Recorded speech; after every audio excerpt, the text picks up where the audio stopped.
Прво рече па порече, шефицата на обвинителството за организиран криминал и корупција Вилма Русковска, иако вчера кажа дека снимките на осудениот во случајот рекет Зоран Милевски ќе бидат презентирани јавно, сепак таа денеска од судот побара јавноста да биде исклучена.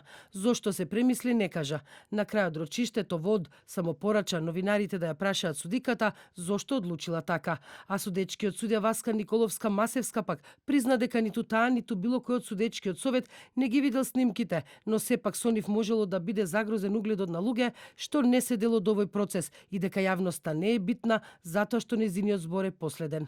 На ова реагира и адвокатите и обвинетите кои тврде дека нема ништо компромитирачко во снимките. Не може само да се каже заради заштита на нечии интереси. Тоа е прва работа.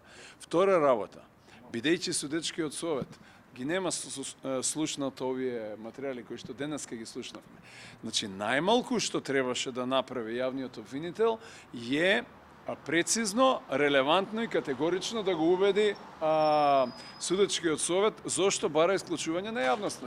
Обвинетата Катица Јанева пак тврди дека со овие снимки ќе се покаже дека во случајот не станува збор за рекет, туку за подкуп. Сметаме дека со исклучување на јавноста денеска беше на еден начин оневозможена јавноста да се запознае со содржината и на тие снимки, но тоа беше конечната одлука на судот. Да коментираме ништо во врска со овие снимки.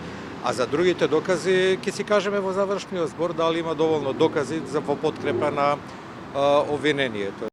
Инаку денеска министерот за внатрешни работи Наке Чулев потврди дека тројца службеници од МВР по налог на Русковска ги следеле обвинетите во случајот рекет.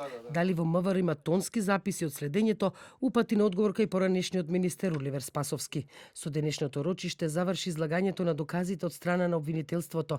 На следното, закажано за вчетврток, ќе почне да се изведуваат доказите на одбраната.